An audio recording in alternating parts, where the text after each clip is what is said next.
सभी को नमस्कार और मेरी वीडियो देखने के लिए बहुत बहुत धन्यवाद। और मैं हर पर्व में, चाहे कोई भी पर्व है, उनका भी कुछ महत्व होता है और वो पर्व क्यों मनाए जाते हैं। जैसे मैं हर पर्व में, चाहे हरेला हो, भैया दूज हो, रक्षाबंधन हो, दीपावली हो, होली हो, चाहे कोई भी पर्व हो, छोटे छोटे जो भी पर्व आते हैं, शिव महा पर्व हो या फिर कृष्ण जन्माष्टमी हो, राम जन्मनवमी हो, राम जन्माष्टमी हो, तो हर एक पर्व का अपना अपना महत्व है। और इस पर्व को जो मनाते हैं इसके बारे में जानना भी जरूरी है कि ईश्वर क्या है, परमात्मा क्या है, किस रूप से ईश्वर की भक्ति की जाती है। तो वास्तव में भिन्न भिन्न प्रकार की भक्ति संसार में हो रही है, मुबारक है। हर एक का ईश्वर को मानने का अपना अपना ढंग है।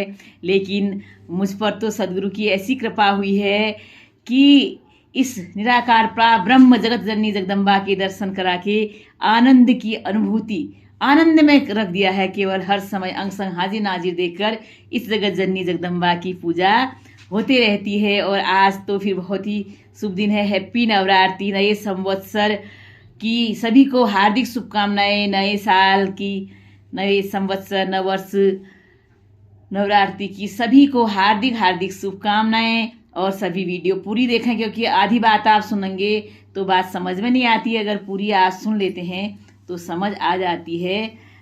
तो सभी का धन्यवाद। और आज नवरात्रियाँ शुरू हैं, आज से नवरात्रि पर्व।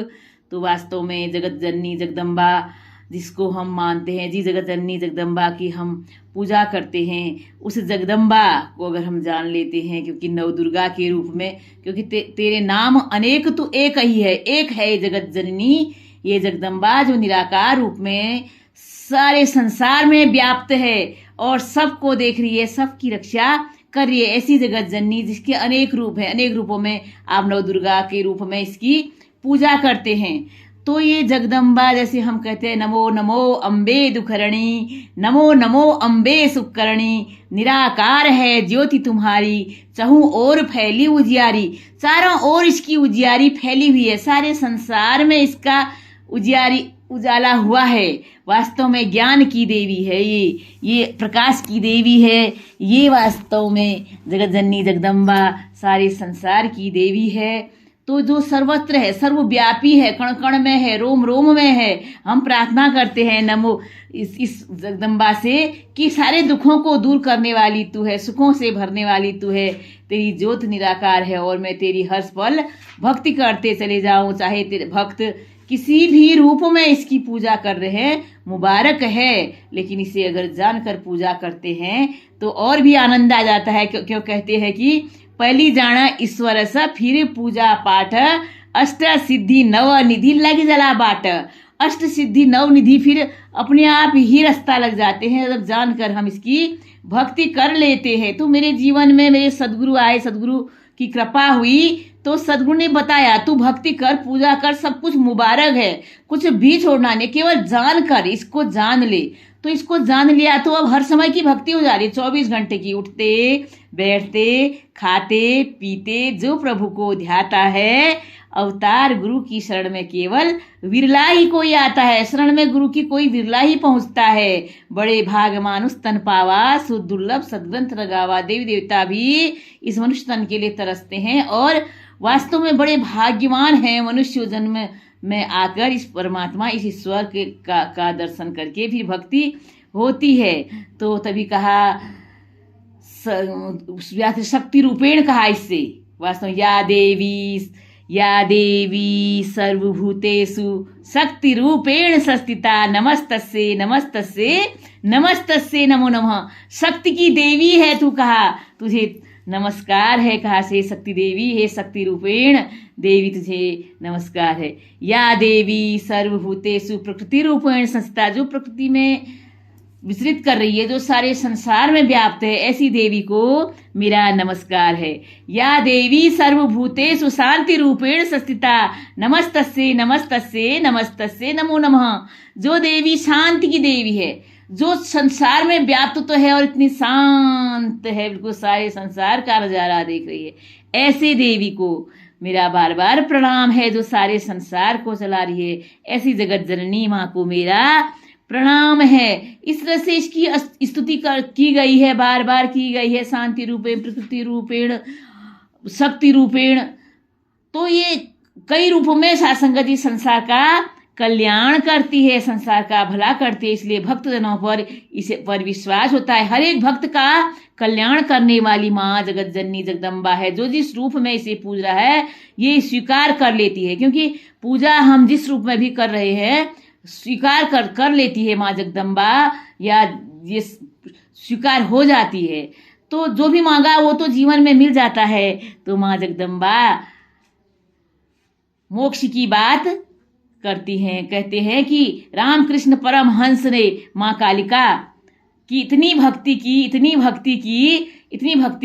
कि कालिका माँ ने दर्शन दिए और कहा, जा तेरा उद्धार हो, कल्याण हो, सब कुछ हो जीवन में, तेरे सब कुछ मिले, सब कुछ मिलेगा, लेकिन मैं मोक्ष नहीं दे सकती हूँ। मोक्ष की प्राप्ति करने के लिए गुरु की शरण में जाना होगा, गुरु को ढूंढना होगा। तो आज ये सब कुछ दे सकते हैं, देवी देवता सब कुछ दे सकते हैं, लेकिन मोक्ष की प्राप्ति के लिए केवल गुरु की शरण ही जरूरी होती है। और गुरु की शरण में जाकर गुरु केवल एक ही एक बात बताता है कि ये परमात्मा एक है, जो साकार भी है, निराकार है। निराकार साकार तू जग के पालनहार है, बेअंत महिमा तेरी दाता अपरंपार। तो ऐसी जगत जननी जगदम्बा के जब दर्शन हो जाते हैं तो फिर आनंद ही आनंद है, जो वास्तव में आदि है, अनंत है, अथाह है, असीम है, कण कण में है, रोम रोम में है, हर घट में है, बाहर है, भीतर है। क्योंकि तभी कहा कि परमात्मा ऐसा है। हम एक कविता पढ़ते थे बचपन में,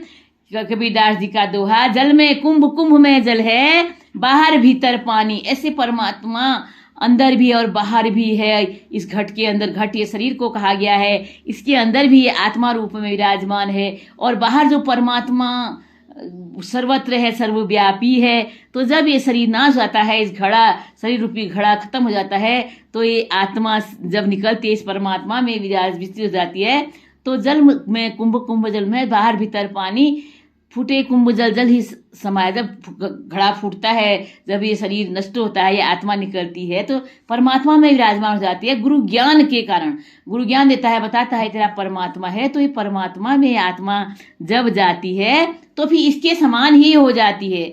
ऐसे ही घड़े का जब पानी जल के अंदर ही फूट जाता है तो वो जल में ही समा जाता है, कोई नहीं पहचान सकता है। तो ऐसे भक्त की हालत होती है। तो भक्त के लिए कहा गया है कि परमात्मा का अंश ये आत्मा जब भक्ति करते हुए, ये शरीर के माध्यम से भक्ति करते हुए ये इस परमात्मा में जाती है तो फिर एक हो जाती है। तभी एक कहा, एक को पूजो, एक की भक्ति, एक की पूजा, इसका ज्ञान जरूरी है। जीवन में इसका ज्ञान जरूरी है।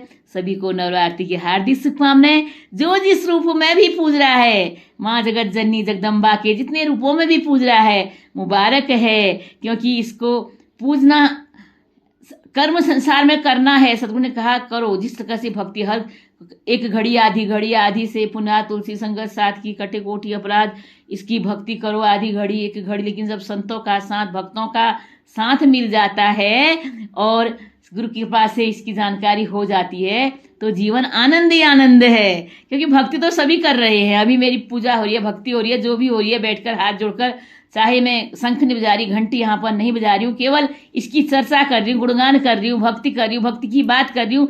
तो भक्ति इस जगत जननी जगदम्बा को परवान है। और जो एक कहीं पर भी बैठकर शंख घंटी या फूल पत्र से पूजा कर रहा है, उसकी भक्ति भी परवान है। लेकिन जो आनंद है वो आनंद मेरा है, इस घट में हर समय समाया हुआ है। और इसके लिए मुझे विधि विधान कर्म कांड अगर नहीं भी मेरे हो पा रहे हैं तो ये परमात्मा खुश है, ये जगत जननी जगदम्बा खुश है। तो ये हमेशा खुश रहती है अपने भक्तों को देखकर, जो निश्चल भाव से, निष्कपट भाव से इसकी भक्ति कर लेता है। तभी भगवान राम जी ने कहा, निर्मल मन जन मोहे पावे, मोहे छल छिद्र कपट नहीं भावे। छल छिद्र, जो अंदर से कपट छल है, उसे त्याग कर जो भक्ति करता है, चलते फिरते उठते बैठते हर समय इसमें खोया रहता है, तो उसकी भक्ति परवान है। इसलिए सभी से निवेदन है, भक्ति करें, पूजा करें, जिस रूप में भी करें, लेकिन मन के जो छल कपट हैं वो सब दूर करने हैं। ये दूर होने वाले केवल सदगुरु की शरण में आकर है। क्योंकि ये अपनी पर्सनल भक्ति है। इस भक्ति को हम कर पाए अपने लिए ही कहती हूँ, क्योंकि मेरी पर्सनल भक्ति है। तो मुझे किस तरह से भक्ति करनी है जीवन में और किस तरह से मुझे अपने आचरण में इस भक्ति को लाना है, मर्यादित ढंग से और सुंदर ढंग से आचरण सहित, और हर एक से प्यार करते हुए, सेवा सत्संग सुमरण करते हुए, जीवन में धैर्य सहनशीलता नम्रता ये चीज़ों को अपनाते हुए गुरु की शिक्षाओं पर चलकर, गुरुमत में चलकर मुझे भक्ति करनी है। यही अरदास प्रार्थना है। जय हो, जय जगत जननी जगदम्बा सदगुरु माता सुदीक्षा सविंदर हरदेव जी महाराज की जय।